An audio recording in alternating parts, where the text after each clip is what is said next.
Wonderful. Nice to have you all back. Davidov podcast, Davidov Wealth podcast.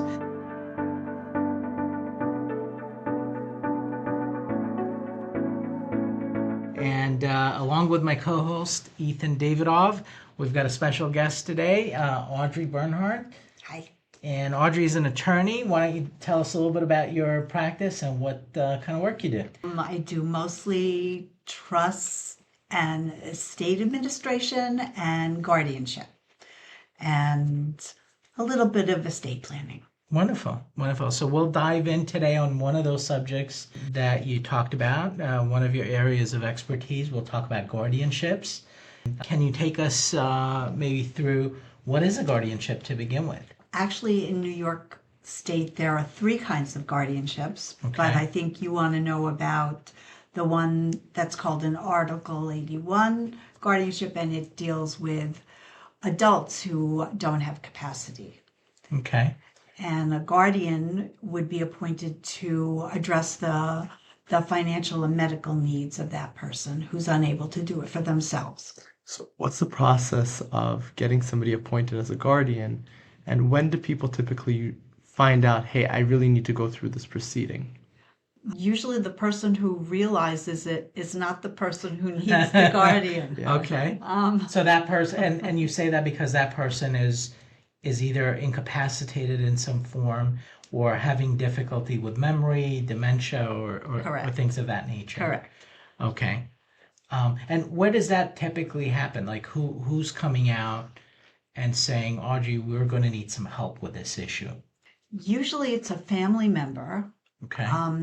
who realizes that their parent or an older family member needs some help. And sometimes we've had a situation where somebody came in to discuss some planning, and it became apparent to us that the person who was supposed to be doing the planning didn't have the capacity to do that, and Right. a guardianship was required. Right. Well, and when you say planning, so they came to create a will or trust or do some sort of estate planning to create Correct. some legal documents.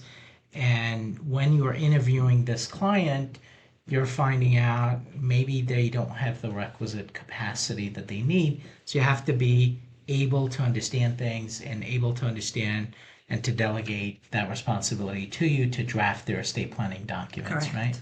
And so you felt that person wasn't able to do that. Yes, it was pretty. It was evident. Okay. Yes, it wasn't a nice thing to have to tell the family member that brought the older person in Yeah. that we couldn't do estate planning, that Okay. we recommended a guardianship. Okay. And so what does the guardianship part of it solve for that family or for that person? It appoints somebody else to make decisions for them. Okay. But Why would I need somebody else to decide anything for me? Why would I need a guardian? Hopefully I won't. But in the event that I do, why would I need somebody? Does that happen when I don't have something in place? absolutely. With this kind of guardianship, there are 2 kinds of aspects to it. There's the guardian of the person, Right. and the guardianship of the property. And to be a guardian of somebody's personal needs means you make their medical decisions and make sure they go to see the doctor and whatever. And the other kind, the guardian of the property, makes financial decisions. So if somebody has an individual bank account that's only in their name, they're the only person who can access that bank account. But if someone is appointed as their guardian, they would have access to that bank account. But both of those things can be avoided with a power of attorney and a healthcare proxy. So to the audience that may be saying, well, all of my accounts are actually jointly held with my spouse or with my kids. What do you say to somebody like that who says, I probably don't need a guardian because I'll never have somebody? Is there a type of account like an IRA or retirement account that's not joint that they may not be considering and that may need to be handled, and there's not somebody on that account? And so it's important to have absolutely. It's important to have that power of attorney allows that person to act for them. And of course, when you're planning ahead of time and the power of attorney is the tool that we can later use to help with when the person, if the person becomes unable to do things on their own, the attorney can help guide the family and help them in saying, okay, the power of attorney could be used to maneuver assets from here to there, and we can qualify for benefits and Let's other just things take like. a quick step back. Do you mind going in and explaining what a power of attorney is? Absolutely. So I call it the key to doing things if you become incapacitated when it comes to financial things. So imagine that mom is getting older and she had a hospital stay, and they took the Medicare information. Everything was there when she went in, but you get a bill and it's like $15,000.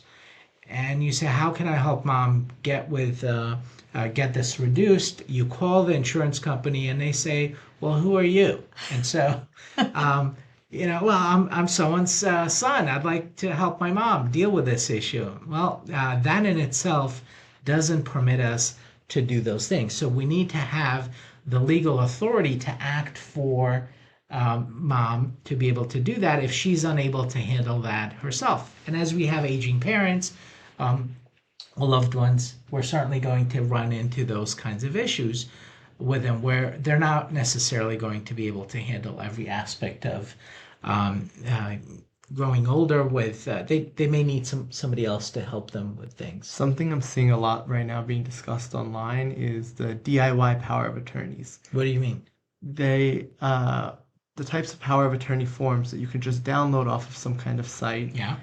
Will those types of forms be able to help avoid guardianship or? Sometimes, but sometimes they won't. For example, in our practice, when we're writing them, we're including all kinds of provisions that really allow us to do all kinds of elder law planning to be able to qualify somebody for benefits and so on. Typically, those documents are just sort of giving you the writing authority to be able to pay the bills and so on. But that may not be all that you need. So it really is important to come in, speak with a qualified attorney who is focused in the area rather than trying to do it yourself. Absolutely. Elder law attorney, estate planning attorney is going to be able to draft something that's going to be tailored for them and will have the kind of provisions that would allow for us to do things. It's like having the right kind of tool for the right time. Yeah. Unfortunately, the forms that are online aren't always state specific, or people don't really know what it is that they're signing, so they don't know how to fill it out. So it lacks giving them the authority that they need, whereas the durable power of attorney that we have really has a broad spectrum of powers, even to the point where if somebody has done a revocable trust, joint revocable trust, and one of the members is later incapacitated, their agent can sign for an amendment for them. Right. Wow. Yeah. Actually, you brought up before, you asked the question of when do people come to you and who is it that comes to you? And you mentioned that it was the family. And I recall when I went through law school with the Elder Law Clinic, one of the clients that we had there was somebody who was elderly, living in Stuyvesant Town in the city. And as part of our clinic, we became the court evaluator for them. We'll talk about that in a minute.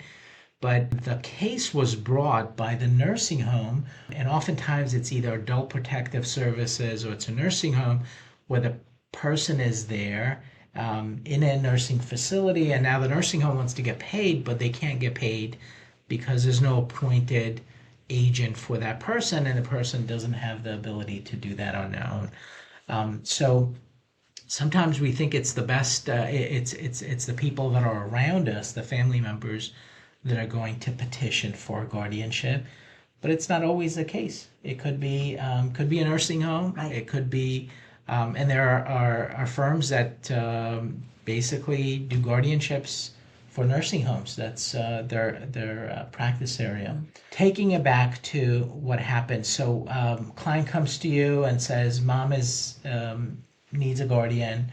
or we need to do, they usually don't say I need a guardian, they say we need to do X, Y, Z, and we're not able to do that Right. because mom doesn't have the ability to understand how to execute these documents or doesn't have the capacity. And so you recommend a guardianship at that point, and that would be the last resort. But what happens in that situation? Can you walk us through mechanically what is it that you need to gather? What's the process of going through a guardianship and what happens through that?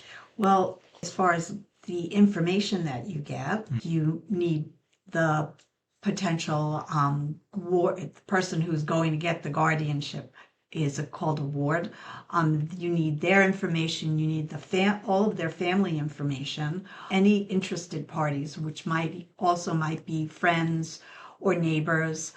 And you need financial information. If they don't have a power of attorney, you're going to need to know all of their all their assets. Yeah.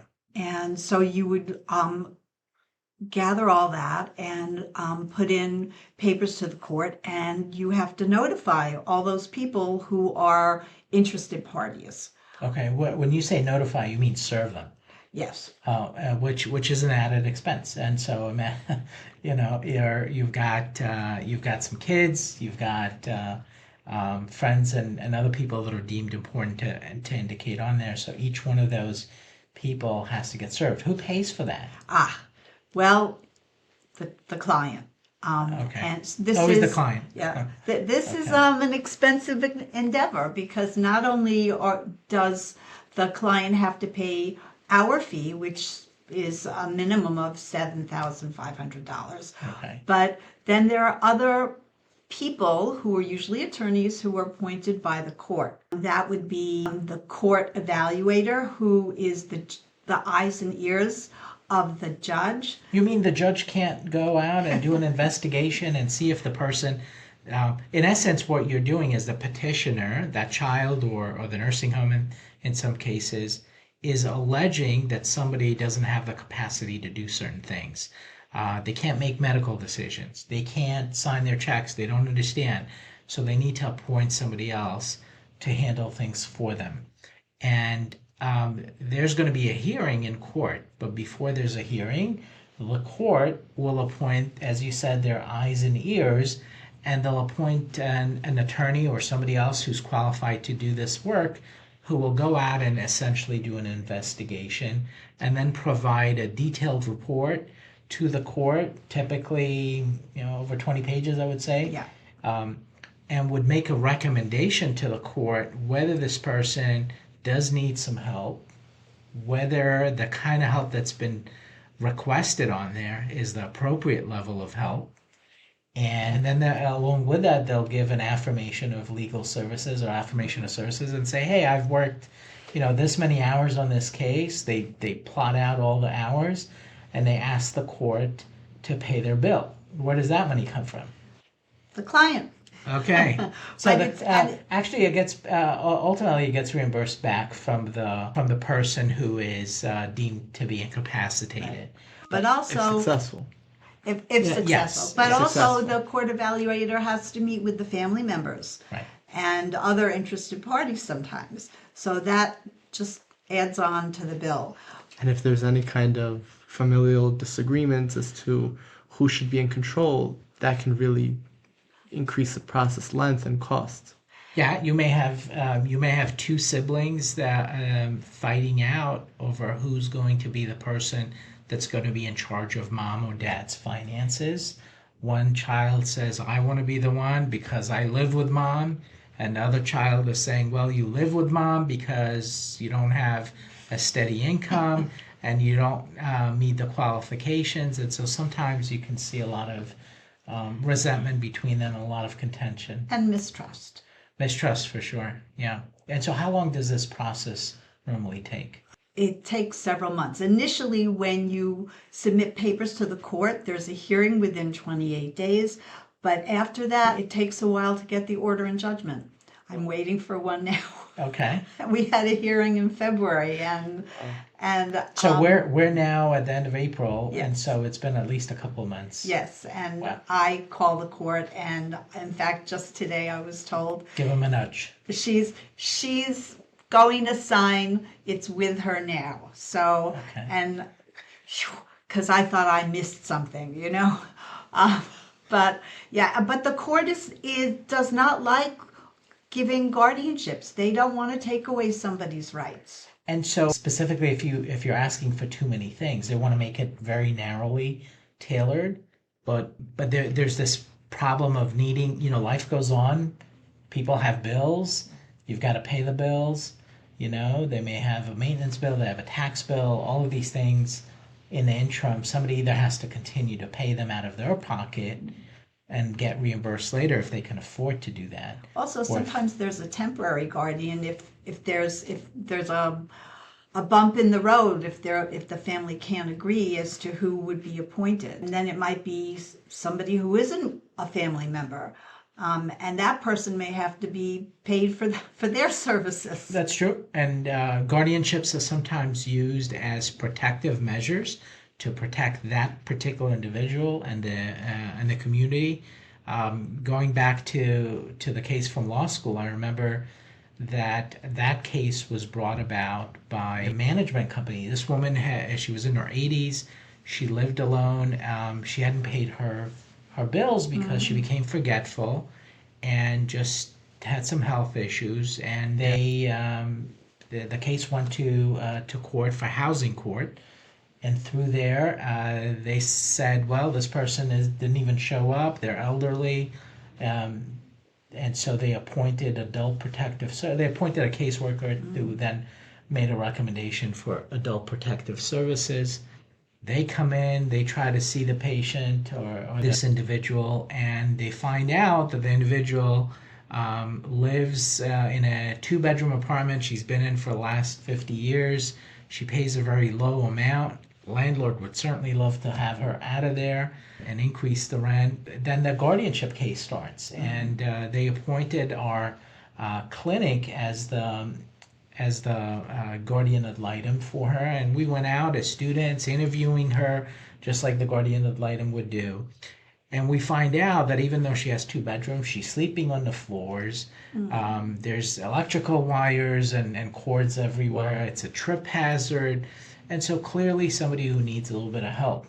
And then you try to narrowly tailor that kind of help, not the amount of help that they believed. And who gets to be appointed as a guardian? Not always the family. Sometimes it's either attorneys or other professionals that are appointed. My partner, for example, was appointed a guardian for a 96-year-old woman, and having to take care of her needs over the years. That's interesting kind of work, and not many people would want to be the guardians. You don't have to go to law school to be a guardian, but you right. do have to take a certification course. That's right. So after the judge appoints who the guardian is and says, okay, this person is clearly in need of some help and they need to be protected, and we need to protect the environment that they live in and so on, and we need to have somebody paying their bills. So that person needs a guardian. And so the alleged incapacitated person is now an incapacitated person. And the judge rules that they need help with certain things. So now there's a guardian. Let's say Ethan was the guardian. What would he have to go through to once he's got that paper that says, okay, you have a judgment, now you can be appointed the guardian? Okay, so he's received his commission, and if You mean like a payment? No, not like so a commission payment. in a different way. It's right. It's an appointment. An appointment, okay. And he has to file an initial report Okay. stating what he's arranged for his ward and how he's handled the finances. And then he needs to visit his ward at least 4 times a year. Okay. Well, we would hope that At least it's 4 more. times. It's more times than Right. that. Exactly. Okay. But and he also has to get through some educational component to Right. know what to do. Well, to get that commission, he needed to have taken a course Okay. and put the certificate in, submitted the certificate to the court. That's even before the order and the judgment gets signed. Okay. But also every May he has to file an annual report. And Wait. So all of this stress and struggles, it doesn't just end when they become the guardian? It keeps No. going? the court, you have to look over your shoulder all the time because the court is watching everything you do. Right. So now that the court is involved, they want to have a detailed accounting as to what's going on, where's the money going, what decisions are being made. Yeah, Correct. absolutely. So there's the routine kind of decisions. I got to pay this bill and so on. Those get to be done, and then you file an accounting in the month of May for what did you do with that person's money over the last year. And so it's a detailed report and accounting, and typically there's attorneys that get involved in helping their clients do that. And then who does it get submitted to? It's the court examiner. So the court appoints another person who basically sits there and through the month of May looks through all of these different accountings and says, well, I trust that or I don't, or they may have some additional questions. And then they go back to court and you have a court date to either okay it or to say that there's a problem. Now, let's say that the person is now in a nursing home and they have a house and you're trying to sell that house. You got to go back to court and do a new petition to say, as the guardian, I want permission to have a broker appointed and I want to have the house appraised. And so the court will continue to be involved and there will be court supervision through that whole process. Every step of the way. Up Every until that step. person is no longer deemed incapacitated, which usually is not the case, or until they pass, unfortunately, and then that money gets handed over to their estate. But Every wait, step. then the guardian needs to file something else again. It didn't stop when they became the guardian. It didn't stop even after they're no longer the guardian. It keeps going. A little bit. So there's a final report that the guardian has to file to say this is how things are going to be distributed. And with the court's blessing, then they get to distribute it. And then they're also entitled to a small fee for the work that they've done. So through that period of time.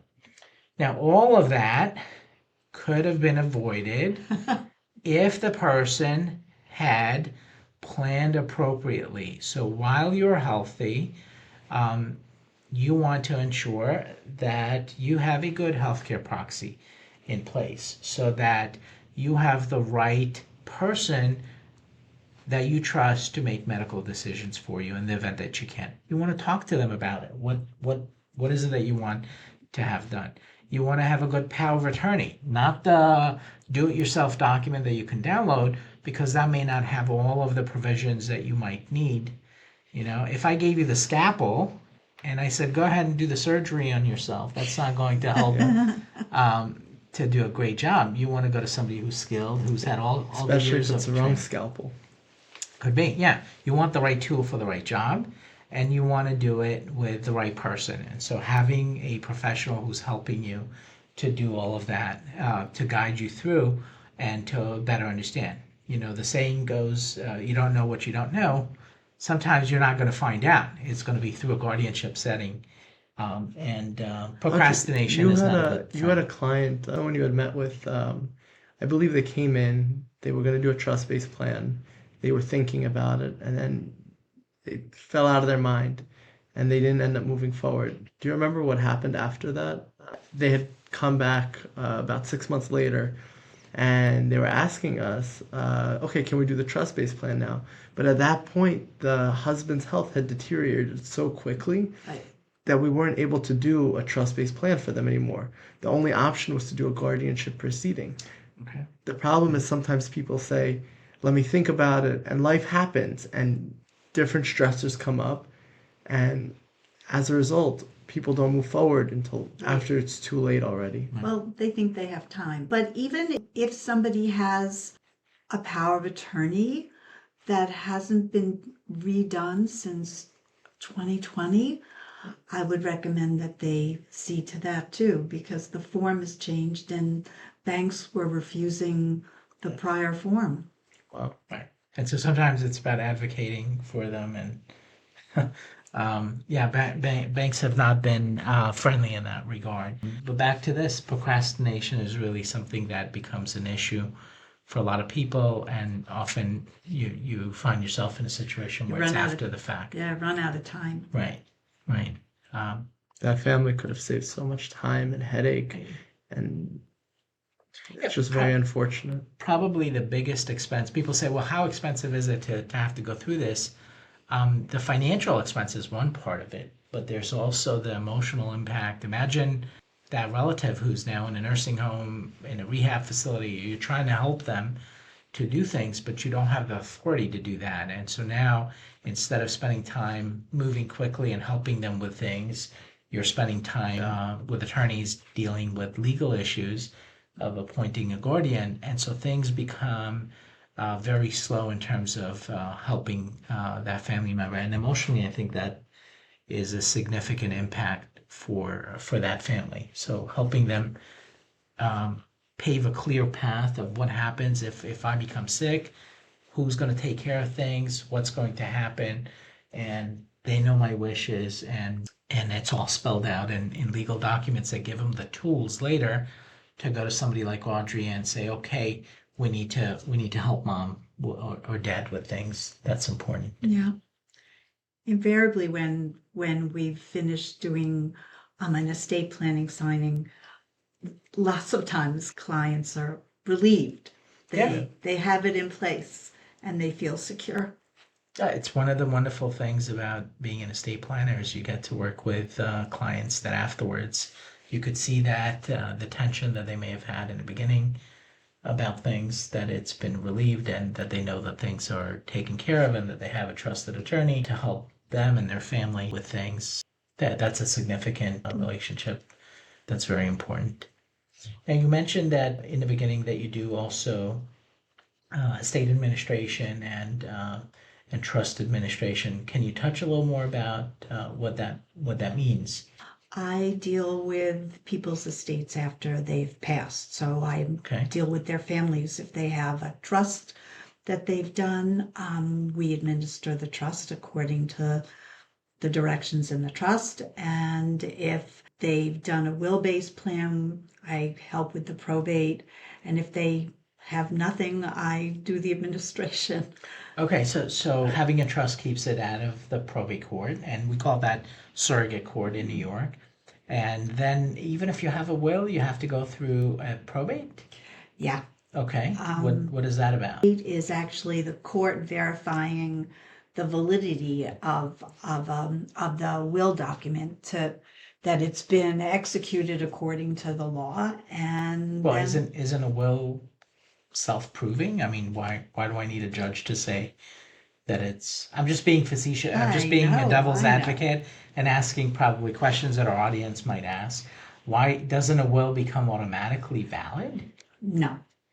For some people, that is news. And so it's valid as a document when it's created, and if it's supervised by an attorney, there's a greater deference to that being valid. But you still have to go through the process of probating the will. Yeah, invariably people come and say, well, I'm the executor of this estate. Well, you're only named the executor in the will. So there's a difference between being the named executor and the executor? Yes, the court has to appoint you. Wow. And so they have the ultimate power. They do. They issue a decree and letters testamentary that give the named executor authority as the executor to handle the decedent's assets. Okay. So you mean if I'm named the executor, okay, in my imaginary siblings' will, and I'm named in there, and I go to the bank and I say, hey, Mr. Banker, I'm the named executor. Here's the will. Give me the money so that I can do what the will directs me to do. They're not going to be able to do that. They're going to want letters testamentary. correct. Letters testamentary. Letters testamentary, and probably they'll want to see a death certificate too on top of that. For sure. Okay. But No, they definitely need letters testamentary. And to do the letters testamentary, I need to probate the We will. need to probate. And when you probate the will, it goes out into the public. Not that it gets publicized, but it's put into the records room and online even nowadays. You can search online on Web Surrogate to see what kind of estates have been filed. Okay, interesting. So prying eyes could look at. Anybody could see that. They don't even have to go to the court now. They can just sit down at their computer and do it. From the comfort of their own home, they can pry into whatever estate they'd like to through the probate procedure. Yeah, that's interesting. And so that process, I know, but that process is not Not speedy. not a sweet and simple process No. either. Does it cost any money to do that? Absolutely. Okay, so there are filing So fees and there's things a like that. graduated filing fee schedule, and Most estates that you work on, what's the filing fee? $1,250 plus $6 for the certificate of letters testamentary. Okay, and then there are attorney fees and other Correct. kinds of fees Yes, associated. and there are executor commissions. We were talking about commissions. Okay, more fees. Right, absolutely, that are dictated by law. Okay, interesting. So our practice, we work together, but in our practice, it's primarily focused on helping people stay out of court. Yeah. And so staying out of court through avoiding guardianship, staying out of court through avoiding probates. And people say, how do you do that? Planning. Okay, but that person that had a will also planned. But you're saying that when they have that will, it's going to need to be probated. Yeah. So planning in itself doesn't solve it. It's the type of planning that you do. And so oftentimes in our practice, we're planning with more comprehensive tools like revocable or irrevocable type of trusts that are helping to keep the assets out of the courts and away from those prying eyes and away from having that time toll. Also, the continuity with the trust, it's so much easier. And you're speaking from your experience as the person who administers trusts and administers probate estates and wills, and one is faster than the other one. Oh, absolutely. Okay. Trust administration is definitely quicker and less expensive Okay. than probate. Okay, so makes sense. Great. All right. Well, thank you for joining us for another episode of Davidov Wealth Podcast. This was my pleasure. Thank Nice you. to have you on.